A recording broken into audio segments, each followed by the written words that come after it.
What's up, everybody? My name's Big Cam and welcome back to another Comically Boston Monday morning podcast where every Monday we discuss the last week in nerddom. And this last week was a pretty interesting week. There was that Empire article about Spider-Man Brand New Day with some new images in that. There was the Avengers Doomsday pop-up event that we'll talk about. There's also Idris Elba making some comments about James Bond. The 007 First Light video games setting some huge numbers for video game sales to start out this year or halfway through this year. The PlayStation Sony State of Play for 2026 showed some unbelievable footage of our boy Wolverine, friggin' schnicked. Love Wolverine, so we're gonna check out some gameplay footage that they released. Also, God of War Laufey we'll talk about. That's been controversial over the last week, and we'll talk about why. And then we'll end out today's show with some DC news, talking about some Supergirl character posters that just got released, as that film's less than a month out at this point. And Man of Tomorrow has been filming, and there's some set photos we're going to take a look at. So if you guys don't want to see spoilers, that will be at the end of today's episode. But just to jump right on into it, I believe it was last night, or maybe a couple nights ago, the Tonys was, and the legendary John Lithgow, at 80 years old, makes Tony history as the oldest male actor to win a Tony Award, and this is set a 53-year record, so he beat that 53-year record, I'm assuming. A little weirdly worded there by Variety, but John Lithgow at 80 years old winning another Tony. Good for him. And, you know, he's winning a Tony at 80, and then he's going to be friggin' Dumbledore this Christmas in the Harry Potter series, and he apparently is going back to film season 2 very soon. So it looks like they're going to be pumping those out year after year, so that's going to be exciting stuff for Harry Potter fans and John Lithgow fans. I love John Lithgow, so I'm very, very curious to see what he looks like as Dumbledore and what he sounds like, more importantly, but I'm sure he'll just sound like John Lithgow, which is good enough for me.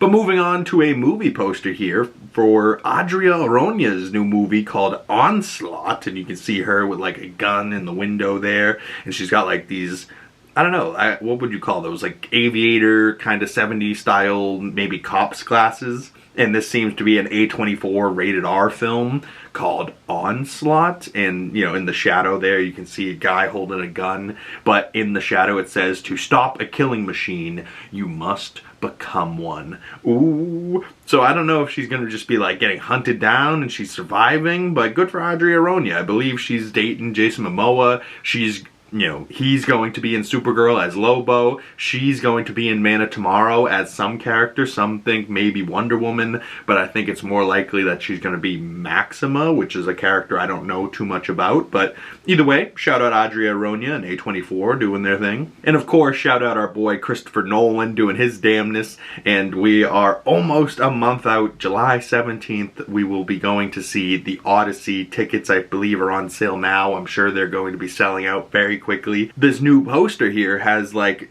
I believe that's Matt Damon's Odysseus, just standing like he's going to do anything against these absolute behemoths, friggin' giants. There's like 8 of them standing right here, and they are easily double the size of him and just ferocious beasts. Now, I'm so glad that I haven't read the Odyssey book, and I'm just going to be able to go into this movie completely blind and not have anything like spoiled for me ahead of time. But this looks like it's going to be insane.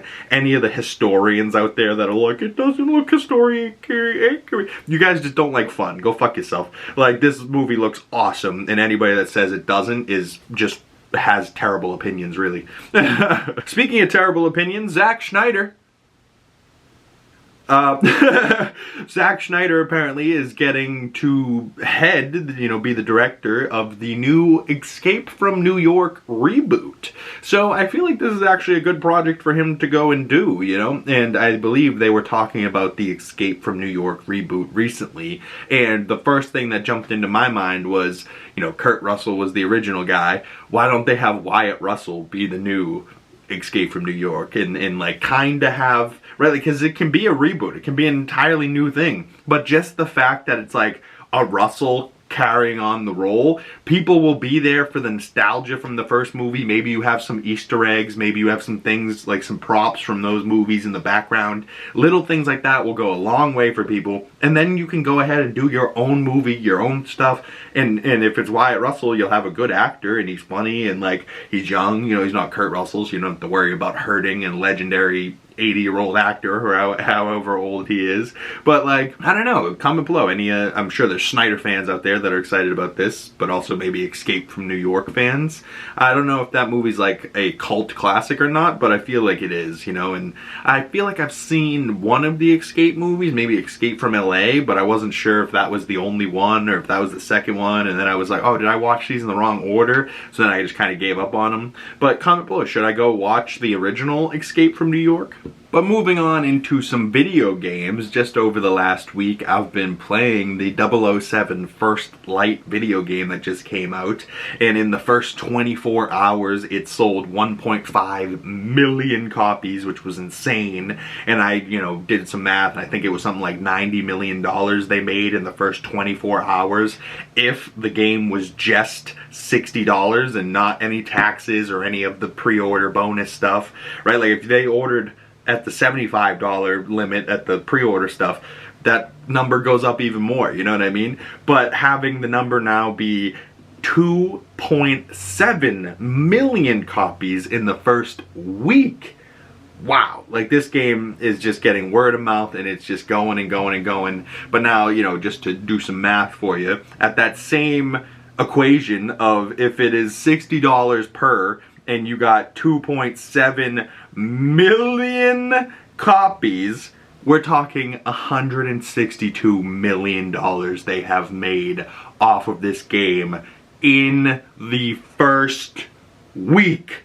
Wow. Now, granted, I'm sure that game was $200 million to make, so maybe it's not even profitable yet, but it will be very soon, and I hope that this game keeps going and going, and like, it's so much fun. It really is. Like, for any of the gamers out there, I was just talking last week about I was playing the Lego Batman game, and I had finished that. I didn't 100% it with all the trophies and everything, but I did finish it. Maybe I'll go back to it one day and do all the little side things that I missed, but it wasn't much. I did most of it, you know, so I was like, I got close enough, and then I was just like, I want to try out this Bond game. Now, granted, the other games I normally play, like the racing games and stuff, I can toss on a YouTube video in the background and just be doing my thing and kind of check out and like watch the video, pause it, you know. You can't really do that for Bond, you know. I kind of gotta like put down the phone and then lock into Bond because it's just such a good story that I don't want to miss anything, you know what I mean? And the graphics look good, the gameplay feels good, and like you're snooping around and like you're tiptoeing around, kind of like how you did in the Hitman video games, but then you're like in third person and you're climbing around, kind of like Uncharted, and like Uncharted 4 movement is kind of how it feels. Also like Uncharted 4, you know, dropping down takedowns and like grabbing people and those type of things feel like Uncharted 4. But then there's like certain things like you can walk up and poison somebody or grab a lighter and distract them over here, and like those things have the feel of like the Hitman games, but then it's so James Bond with the cinematics and the cars and the girls and the outfits and the spycraft and, you know, just doing awesome stuff in this game. And I really can't say enough good things about it. Patrick Gibson as Bond is really killing it too, and I'm only a few missions in. I think I'm like maybe 2 to 3 hours in, and this game I think is going to be pretty decently long. But what I'm also loving is that it's not necessarily open world, but there's so many different options for you to be able to complete something. Like, just for example, one of the missions I had yesterday, I had to find $100,000 and an invite to be able to get into an auction. And the way that you could get that $100,000, there was tons of options, right? So I was watching a YouTube video of one of my favorite, you know, video gamers, YouTubers, and he was doing it a completely different way than I did it. And I was like, oh, wow, so I'll be able to replay this game and it will be a completely new game all over again because I did it a completely different way than the first time around. So I really appreciate the details and the attention to detail and like just the game creators being like, listen, we can give them one way to do something and then they'll finish the game and they'll put it down and never come back to it. Where if we give them a bunch of different options, they'll keep replaying the story. But then here's the best part, much like The Last of Us Part 2 and how they dropped the no return mode, where like you don't need to go to The Last of Us every day and continue to play the story mode. You can just kind of do this daily run as Ellie or one of the characters, and you're killing zombies, you're killing wolves, you're killing seraphites, and it's just like a little daily challenge with online leaderboards and stuff like that to see how other people are playing this game in the world and how good you are at it. They did the same type of thing, but for Bond, and it's called the Tact Sim, and, you know, tactical simulation, and Gemma Chan is the voice of it, which is hilarious. But, you know, it's just so fun that, like, even if you beat the game, you're gonna have all these tact sims and challenges that you can do. And that was kind of like Hitman 2, where, like, you can play the same tact sim over and over and over again, and it won't change necessarily, but there's challenges. So, like, you can play it and do it entirely with a shotgun, and that unlocks a challenge. You can do it entirely with a pistol, and that unlocks a challenge. You can do it, you have to jump off a ledge and hit 3 guys. That's like dropping in, that's a challenge, you know? Like, so there's so many different things that they added to this game to make it just like more fun and continue to just be able to play it, you know? And it feels like you shouldn't be able to 100% this game in a week, you know what I mean? Like, I feel like this is going to be a game for especially Bond fans that they're going to be playing for a long time. I know I am. Even if I beat this story, it feels like the type of game that I'm going to restart immediately, and I love that. So I've been having a great time with James Bond 007 First Light, but also they've been casting and going through that process right now, trying to find the new James Bond for Denis Villeneuve's Bond movie. And just recently, GQ magazine asked Idris Elba about this, or now I should say Sir Idris Elba, because I believe he just got knighted recently as well. But Idris Elba says that Bond doesn't need to be woke. And in this world, that word getting thrown out brought a lot of eyeballs and attention. But he goes on to say, Bond is big all over the world, and audiences won't all, meaning all over the world, go for a black male and African male playing Bond. That's not what they like in their culture, period. Now, that last line, I was like, wait, you doubled down a little bit too hard for me. Now, I hear the point where, like, you know, they made a black Severus Snape and people are in an uproar about it. And he was only in 8 movies and some books. Bond's been in 27 movies, 25 movies, 26 maybe, and books. And he's always been this white British guy, even though, you know, sometimes he was played by an American, a Scottish, whatever. But for the most part, he's a white Brit, you know, and he's Daniel Craig. He's not Idris Elba. But I think he's kind of wrong. If Idris Elba was Bond, I would not only watch it, I'd be pretty fucking interested. Now, granted, if this was Idris Elba 10, 15 years ago, now he's kind of older, right? He's the 50s, 60s. He's getting up there. He's probably not going to be doing Daniel Craig level of action in these movies. Now, I want a Bond that's probably late 20s, early 30s, and he's going to play this role until he's 40, almost 50 years old. Like, just, these Bond movies take time, especially if they want to do them well. Like, think about Daniel Craig. He started in 2006 or 7, and then his final film was, what, 2021? You're talking, you know, he went from the 2000s to the 2020s. You have 2 decades worth of character here, right? Like, we need somebody that's in it for the long haul. But he also goes on to say, Bond is so unrealistic, so a hint of reality is good. But let's not try to make it woke. I think you've got to be pure to what it is. Escapism. Don't try and answer the world's taste. Just be Bond. Right? So I feel like he you know, saved it by the end of that quote. But, you know, I think he's right in a lot of senses, but I don't think that they don't like black people in their culture is still a thing, right? Like, I mean, maybe over in England, I don't know. I'm from Boston, and all I know is if there's a black guy in a television show, I'm not like, where's the whites? I need white people on my screen immediately. Like, I prefer black people on my screen. They're funnier, they're better actors. I mean, shit, look at Cynthia Erivo. Like, Ariana Grande wasn't the reason we went to that movie. They painted the bitch green, we were still like, fucking tremendous.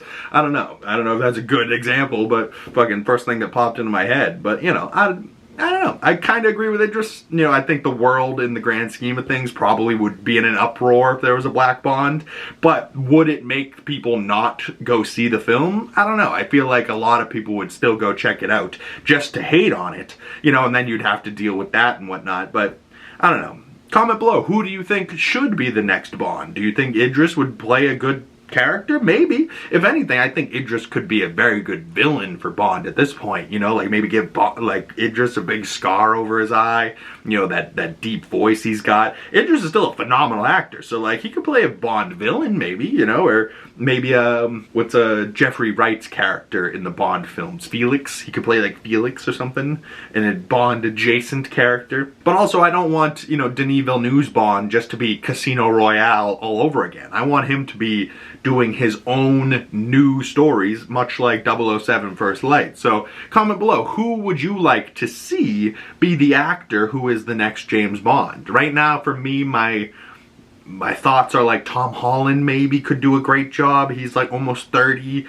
Jacob Elordi could do a great job, but he's maybe a little too tall. Charlie Hunnam, maybe a little too short. Same with Tom Holland, a little too short. I don't know, there's people out there that would be good. And a lot of people are saying Callum Turner. I don't know if I like that or not. You know, he's got Dua Lipa. You can't have Dua Lipa and Bond. You know, no, he probably could. It makes sense. Bond does get the hottest women. So if the guy's already got Dua Lipa, I mean, it probably could be a decent Bond. But I don't know. I've only seen him act in a few things, and I'm not like I'm not like totally won over on Callum Turner. But he could win me over. Theoretically. Moving on into some Marvel stuff, and they just announced at Marvel Comics the other day that there's a new Avengers team coming, and the team will feature Spider-Man, Wolverine, Captain Marvel, Daredevil, Luke Cage, and a new hero debuting soon. And this cover here looks pretty sweet. You got Captain Marvel, Daredevil in his all-red suit, Luke Cage being a beast, Wolverine just kind of being there as like a cowboy. How does he even add it up into this group? I don't know. But either way, Earth's Mightiest Survivors is the title of this book, it looks like. And then this will be Avengers #1 coming November of 2026. Interesting. From Chip Zdarsky and Marco Chirichito. Excuse me for butchering your name, but the two artists that are working on that book there, interesting stuff for the comics fans out there. So last week we were also talking about this Russo brothers cryptic post with like this Dr. Doom symbol and this red ring with this red square, and they gave an address and they were like, it starts June 2nd at 10 a.m. surprise at 2 p.m. and we were all like, oh my god, is this the trailer? Is it coming? Is it coming? And we were all very, very wrong, because it just turned out to be a Dom Latveria coffee pop-up event where they had some Avengers Doomsday themed coffees, I guess, on sale, and it didn't seem like much came out of it because they didn't post very much out of it, but it seemed like the Russo brothers showed up and maybe talked to some of them. But it was in London, so all these people were nice to them, where if they were in New York, they would have been like, where the fuck is the trailer? Fuck you, you know, like, but nothing came out of it. There was no video. I never saw any videos of the Russo brothers, right? Like, if this was in America, there would have been videos of them before they even got to the coffee shop. You know what I mean? Like, we would have seen them on the street, press, security holding them back, right? Like, things are just different over there in London, I guess. So, a little bit of a dud of news there, but then we got some more Spider-Man Brand New Day posters, and we have this Fandango poster here that looks maybe like fan-made. July 29th coming to theaters exclusively, but I think it's more like the 31st.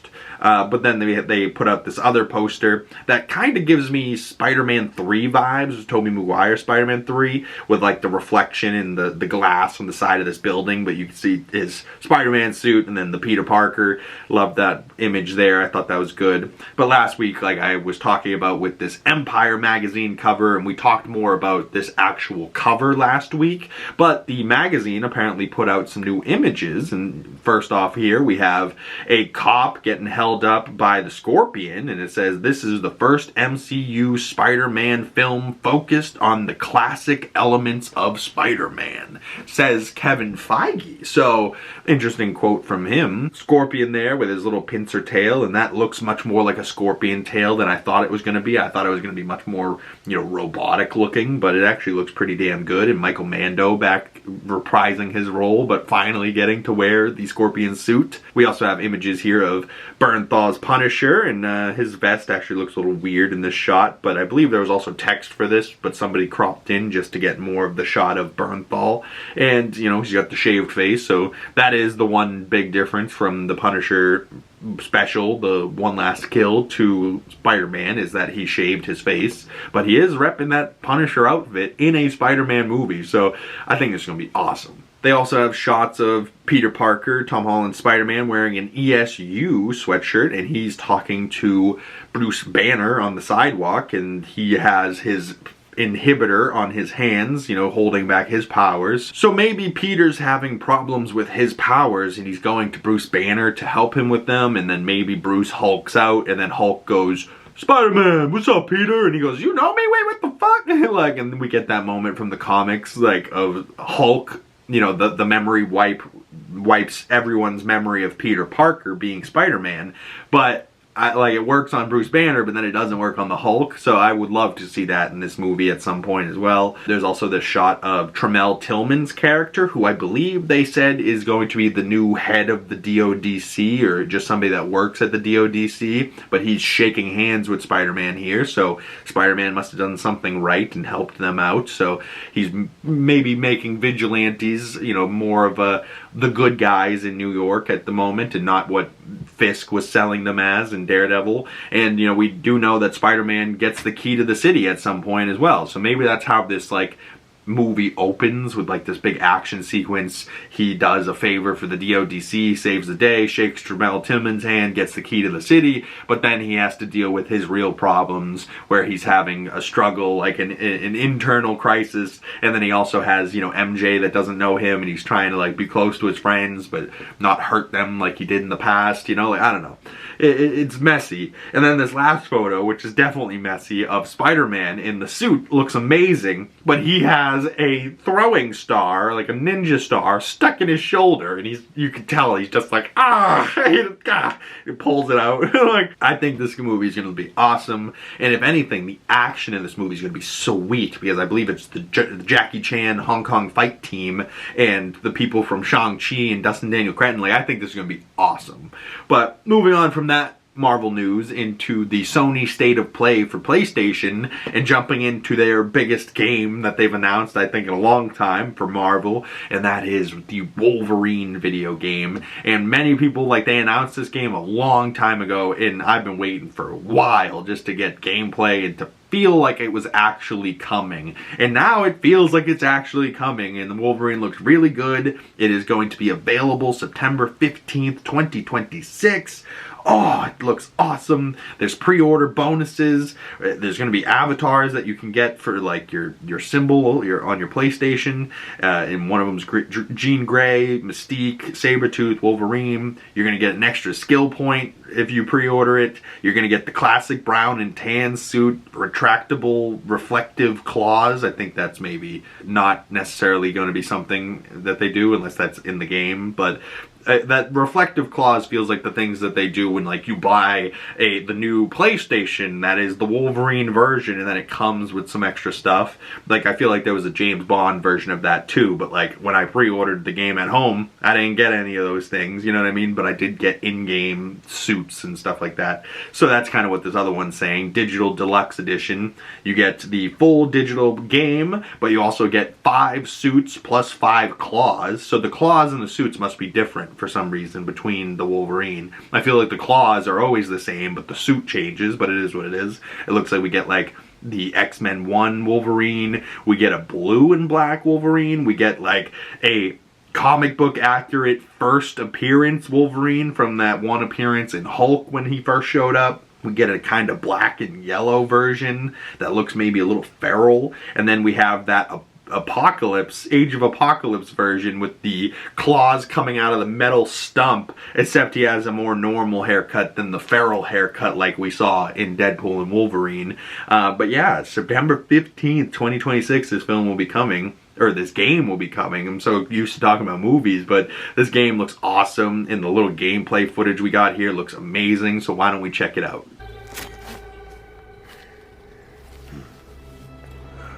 Let's see if we can find the one that got away. Redhead. Might be our only lead.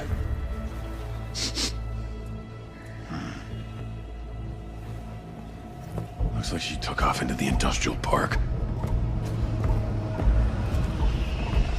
All right, let's search the area. Give me a status update. Perimeter stable. Holding position. Oh my god!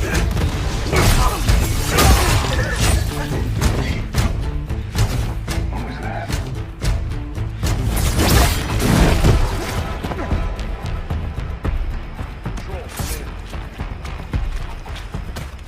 No answer. Should do another sweep. It's too quiet.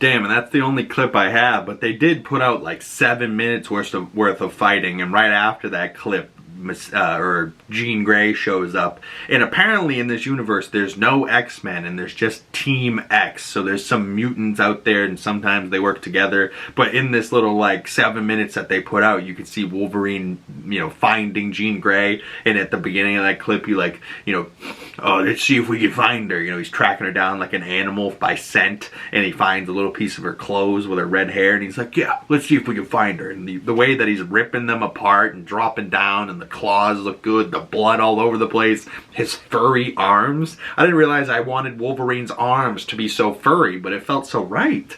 But so much blood, the way like he kicks a guy off a roof and then dives after him and then like kills everybody, and like the little finishing animation of him like whipping his arms down, but the blood comes off his claws and then he retracts them and just kind of like shoulder shrugs and walks forward. Like, oh, this game's gonna be sick. Wolverine's such a cool character. And in the other gameplay footage that we saw this sick shot of Wolverine super angry, and the claws and the fire in the background. And like maybe the mouth looks a little weird, but it is what it is. I'm still into it. I think it looks awesome. And then Sabretooth is also confirmed for this, and this is kind of how he looks with like some extra padding. And like maybe he's not going to be a villain in this. Maybe Sabretooth is a part of Team X and he's going to be working with Wolverine. I don't assume so, because in the comics they're brothers, so maybe these two have a big old fight in the middle of this game, and then it like postpones, and then towards the end of the game we have round 2 or something. Or maybe it's like, you know, does that multiple times, and by the end of the game you have like round 5, Sabretooth, one of us needs to die, and then you just lop off his head like Hugh Jackman did in Deadpool and Wolverine. I don't know, but they also said that there's going to be a, you know, less gruesome version of this game for the people that don't like blood and stuff like that. But I like that they are leaning into it, you know, and just being like, listen, there's an option for less gore, right? And he kills people and then he pulls it out and there's not as much blood. There's gonna be some, but not as much. And then for us, he's gonna be covered in blood, and it just feels right. You know, he's got 6 super sharp, indestructible knives, 4 hands, and he doesn't get bloody. Like, come on now, Marvel. Come on, we need more blood on Hugh Jackman. Yeah. Schnicked.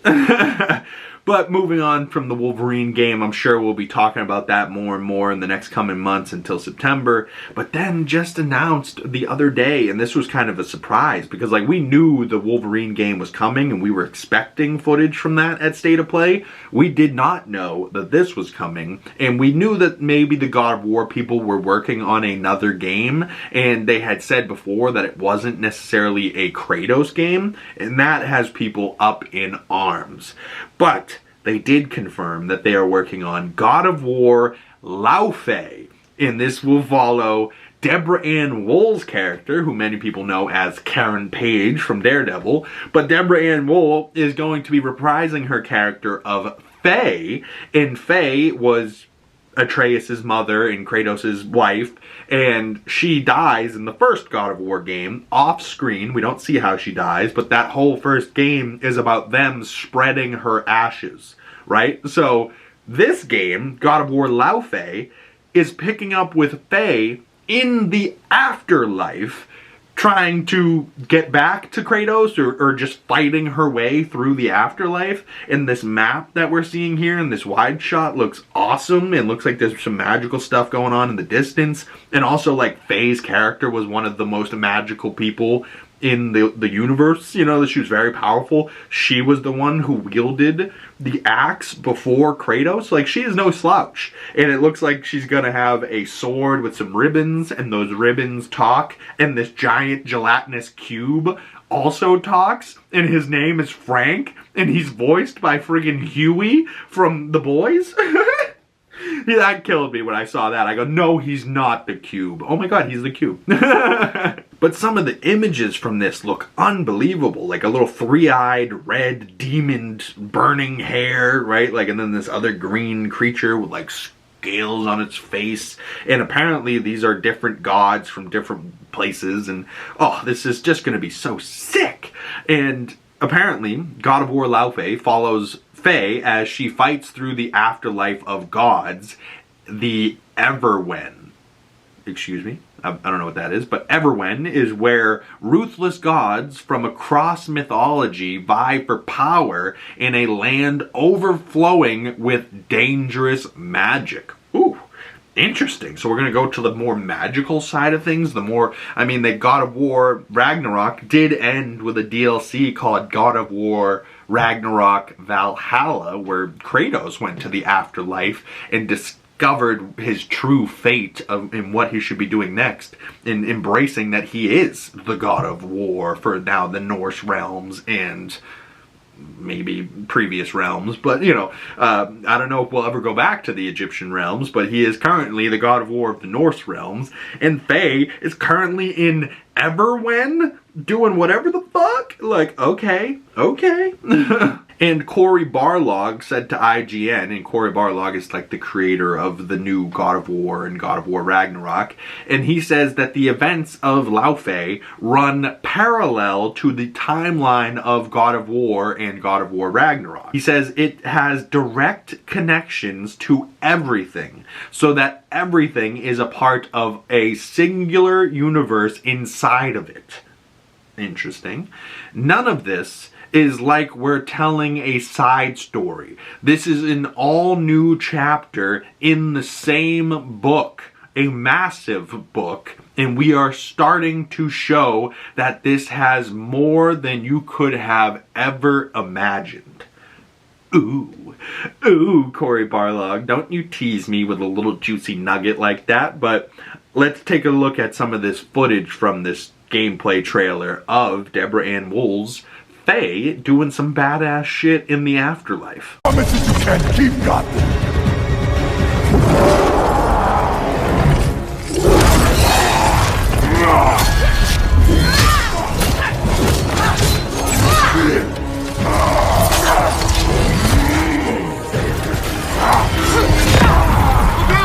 Try again! Faye, focus! Fire! I will wrench you thread by thread! You don't know what you wield. What is it?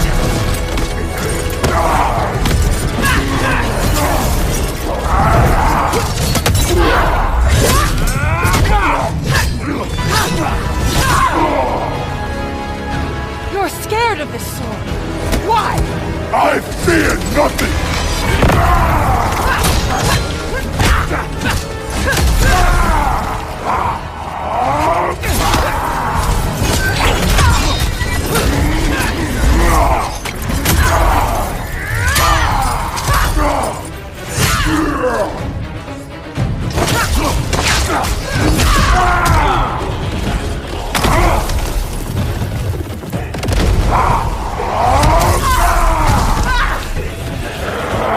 Don't give up! I don't give up!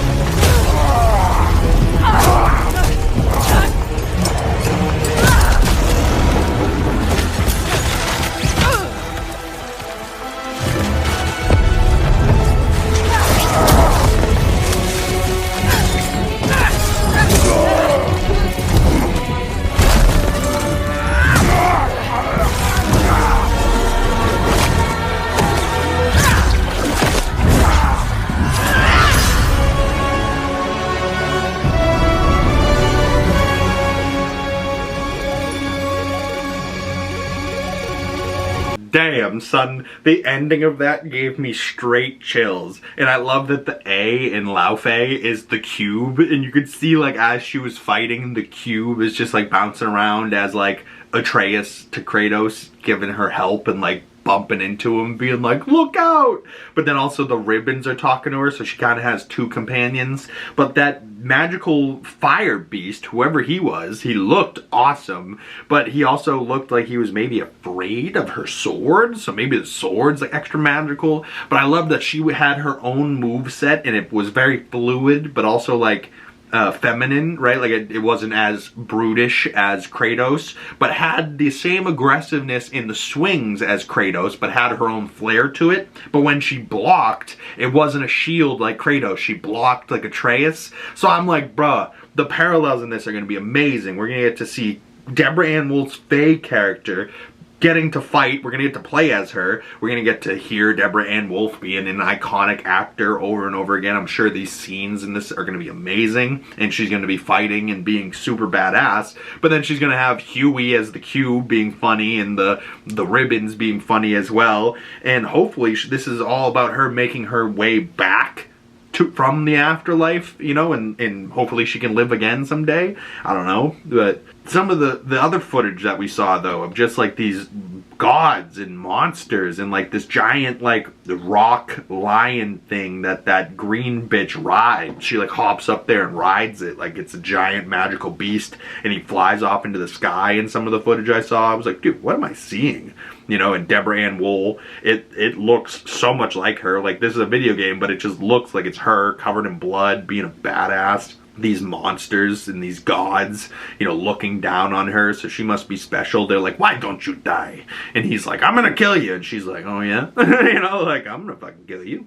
But it looks like, yeah, she's a beast. She's got cuts on her and stuff, but she's got her own wardrobe that's kind of Atreus coded. And then she's got some magic. She's got some powers. She's got a sword. She's got a cube. She's fucking a female Kratos mixed with Atreus, but more badass in every way. And there's guys out there that are like, it's not God of War. I don't want to play as a woman. Like, listen, you pansy pussies. Like, if you don't want to play as a woman, for what reason? Because you're super gay and you only like penis? Like, fucking... what? Like, so stupid. Every game that I've ever had the option to play as a man or a female character, I almost always choose the female character. Why? Because they're more cool.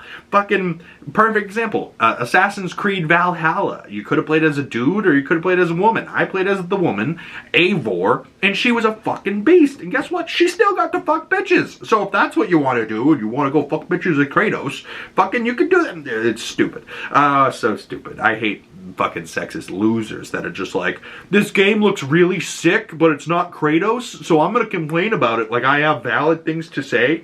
And they like push up their glasses and they snort their nose like little nerds at home in their mother's basement, and they're like, I can't play as a woman, they got cooties, like fucking losers. Couldn't disagree more with those people. Can't wait to play God of War Laufey, and I'm super excited to see more of it. But heading into the final topic of today, some DC news. We have this image here, the first image from IGN exclusive of the Caped Crusader, the animated Batman series that is on Amazon Prime. And this is season 2, and we are getting our first look at Batman and the Gentleman Ghost, I believe, or the Grey Ghost, whatever he's called himself. But he's a real small guy, so maybe a kid pretending to be a hero or something, and Batman has to tell him to go home, I don't know. But I did like season 1 of that, and it wasn't too long, so I'll check that out again. But we've been talking over the last few weeks about James Gunn's DCU and the Supergirl movie that is coming June 26th, so we are less than a month out at this point. We are 18 days away from going to see this movie, and probably 17 days away if I go on Thursday. But either way, Supergirl and this IMAX poster here, it looks pretty good with the Superman or Supergirl cape logo from the back here, as we can see the yellow logo on the cape. That is one of my favorite additions, and something that like Christopher Reeve's Superman had. He had the Superman logo on the front and then a yellow version on the cape, where like the Man of Steel version, it was so dark, and then the cape looked good, but the cape was just red. It didn't have a logo on the back of it. So I'm very glad that like Clark and now Supergirl have brought back that yellow symbol on the back and the trunks, you know, like it just feels right. We also have some other character poster here for Supergirl, and we have Lobo's poster, and I like the pink behind him for some reason too. Really makes it pop. It makes those red eyes pop, and like the makeup on him, and just his whole outfit looks sick. And he's just like a beast, and I can't wait to get that Hot Toys figure too. Oh, it's gonna look so good. Ruthie here, she has her sword, and this girl Ruthie looks pretty badass, and she has her own poster, the little teal blue Supergirl symbol in the background there. Love that. And then Krem here has a neon green and yellow symbol here, and Krem looks so gross and grody, and the way that his like bedazzled face, yeah, there's something about him just rubs me the wrong way. And knowing the fact that he did Ruthie's family wrong, and it sounds like he brutally murdered them or something, and then he wants to kill Crypto, like, nah, this dude's not cool in my mind. Fuck this guy. Fuck Krem. But here's another image of Lobo and an Empire exclusive of Jason Momoa's Lobo whipping in on his hog, his space hog, and he's got that cigar in his mouth. And yeah, just love that, the look of Lobo here, and the fact that he gets to ride a motorcycle, he's smoking cigars, he's being goofy, he's being Jason Momoa. Like, this is exactly what I could have wanted from Lobo, and I just can't wait to see it in less than a month. I'm so excited. But then in like a year from now, in June or July of 2027, we'll be getting Man of Tomorrow, James Gunn's sequel to Superman. So Superman Man of Tomorrow is the second movie, but he dropped Superman, so it's just Man of Tomorrow. And we had some set photos, right? So this is a set photo from Superman, and now this is the set photo of the suit in the subtle differences from the set of Man of Tomorrow.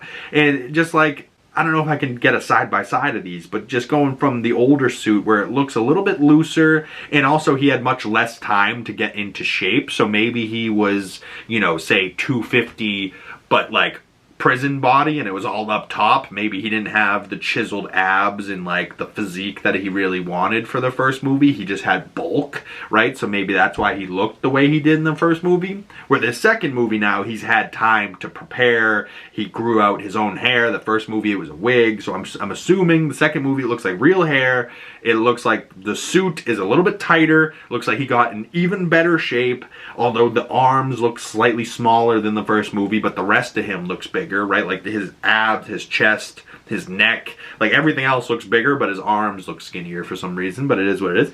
Maybe he can just hit the curls over and over again. But the suit, right, the tone of blue seems a little darker. That could be lighting, though. And the Superman symbol on his chest looks a little different, looks a little bit more enlarged, and it looks like they added a little bit of gold to it rather than yellow. So maybe kind of taking the vibe from Supergirl and the little gold trim pieces she had on her belt and on her boots. Maybe they put the belt, instead of a yellow cover, maybe the belt is gold and then the symbol on his chest is gold. That would be awesome. The collar on his suit sits a little different. It's a little lower in the back and it rode up a little higher in the back in the last movie. So maybe the cape's slightly different as well. But it looks like for the most part the suit is the same, but they've made some subtle tweaks here and there to make it look even better. And they're filming currently outside for James Gunn's Man of Tomorrow, and lots of footage has been coming out about it. And they had these shots here of Nicholas Holt's Lex Luthor just walking around outside in his power armor and just seeing how practical it is, right? So this isn't going to be a CGI power armor, which I really appreciate. I like that this is a real clunky big suit that he's just like strutting through. Like, that just looks awesome. And of course, they're shooting on the street, having some type of fight scene, and we see Superman from the back here. He still has the yellow Superman logo on his back. Maybe that could be slightly bigger, but I still like that it's there. And then he's got some prop in his hand, and I'm guessing that that prop is either the barrel of a minigun that he just like lasered off, or it's a street pole, right? But see those dots on it? Maybe it's like he's going to be holding the street pole and he's going to swing it around, and they're going to add the rest of the street pole later, because obviously Superman can swing around a street pole real easy, but David Cornsweet couldn't, you know what I mean? So I think this is going to be a pretty big fight scene here on the streets. And then this final photo of Nicholas Holt's Lex Luthor just looks incredible, right? Like, Nicholas Holt's a fairly tall guy himself, but just look how like big he looks in this suit. And now my mind's going to how good the Man of Tomorrow Hot Toys figures are going to look. Now, if we can get Brainiac, we can get this upgraded Superman with the gold symbol and the tighter suit and just a little bit different body and a little different hair. The hair's longer, you know. So if we can get this upgraded Superman and this upgraded Lex Luthor, or maybe even like a dual pack where we get Lex Luthor in the suit and then we get Lex Luthor in the power armor, and I just think this is going to look awesome. And then we still haven't seen our first looks of Brainiac, but I can't wait to see that either. Oh man, so much exciting stuff coming around the corner. We have Supergirl coming in a few weeks, Man of Tomorrow coming next year. We have Wolverine video game coming in September. We have that God of War Laufey video game coming down the line. Spider-Man Brand New Day at the end of July. The Odyssey in the middle of July. I believe this weekend maybe, we have Disclosure Day as well.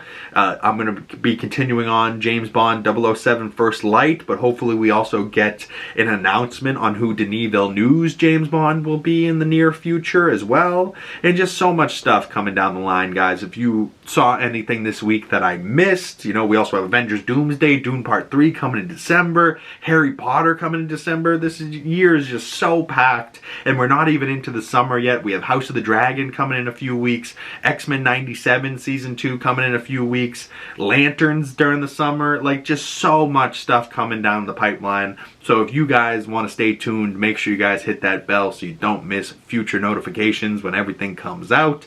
Once again, my name is Big Cam. If you guys have made it this far and you would like to chat more about what we talked about today, please drop a comment down in the comment section below. I answer all of my comments, or you can send your thoughts to my other social medias. Links for those down in the description below. And if you've made it this far into the video and you would like to support the channel, the best way of doing that is dropping a like on this video, commenting down below, subscribing if you haven't already, and hit that bell so you don't miss future Comically Boston weekly nerdy news Monday podcasts, and you get the notifications when those come out.